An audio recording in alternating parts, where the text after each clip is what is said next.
একদিকে উন্নয়নের গল্প, অপরদিকে মানবেতর জীবনযাপন করছে উত্তরবঙ্গের সবুজে ঘেরা একটি ইউনিয়নের ৯ গ্রামের মানুষ। তাদের কান্না শোনার যেন কেউ নেই। বর্ষা মৌসুমে ভোগান্তি হচ্ছে এলাকাবাসীর। প্রশাসনের দ্বারে দ্বারে ঘুরেও মেলেনি স্থায়ী কোনো সমাধান। এই জলাবদ্ধতা কেবল একটি এলাকার সমস্যা নয়, বরং হাজারো মানুষের বেঁচে থাকার অধিকার হরণের এক ট্র্যাজেডিক গল্প। তো চুলের মধ্যে পানি আমরা কেমন করে পাক করি? বাচ্চা খুচ্চারা খাওয়ার জন্য কান্দে, এই বাজার থেকে কষ্ট করি নাস্তা পানি নিয়ে যায়। তাছাড়া আমরা চলাফিরে করতে পাই না, বাইরে বাড়া পাই না। তারপরেও আমার মাটির ঘর ভাঙি পড়িয়ে গেছি। রংপুরের পীরগঞ্জ উপজেলার ৫গাছি ইউনিয়নে গত ১ দশক ধরে বর্ষা মৌসুমে তীব্র জলাবদ্ধতার সৃষ্টি হচ্ছে। এলাকার প্রভাবশালীরা পানি নিষ্কাশনের কালভার্টের সামনে বসত বাড়ি নির্মাণ ও দুই পক্ষের বিরোধের জেরে কয়েকটি গ্রামের হাজার মানুষ বছরের পর বছর পানিবন্দী হয়ে মানবেতর জীবনযাপন করছে।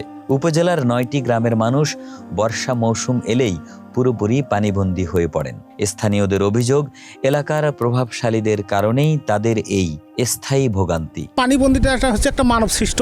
এখানে পিছনে দুটা ব্রিজ ছিল, ওই ব্রিজের সামনে দুইজনকার বসত বাড়ি করার পরে পানি একদম বন্ধ করে দিছে। এই বিলের আশপাশ যতগুলো পরিবার আছে সমস্ত পরিবার এই পানির জন্য ভুক্তভোগী।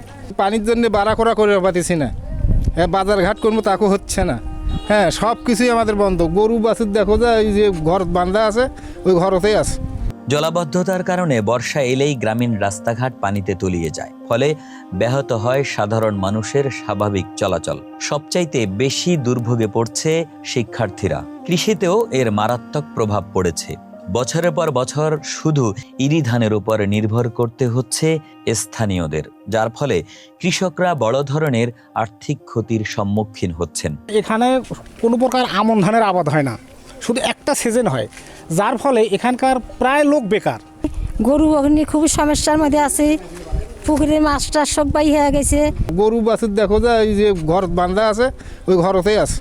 রাস্তাঘাট পানি, তারপরে ঘরের মধ্যে পানি, আইনাত পানি, খুলিত পানি, গুয়ের বাক্তাত পানি, পানি খাইলি কোন ফাঁকা যান।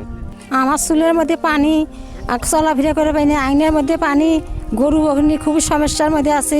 ভুক্তভোগী এলাকাবাসীর দাবি, প্রশাসন যেন দ্রুত তদন্ত শেষ করে প্রভাবশালীদের দখলমুক্ত করে এবং দুই পক্ষের মধ্যে সমঝোতা এনে এই সমস্যার স্থায়ী সমাধান করে দেন। আমি মাননীয় সরকারের কাছে, প্রধানমন্ত্রীর কাছে আমি আশা করছি, অনুরোধ করছি, এলাকাবাসী হিসেবে আমি হাত জোর করছি, এই সমাধান যেন অতি দ্রুত করে এবং অতি তাড়াতাড়ি এই লোকজনের দুর্দশা যেন লাঘব করে। সুলতান মারজানের পাঠানো তথ্যচিত্রে ডেস্ক রিপোর্ট, মানব কণ্ঠ।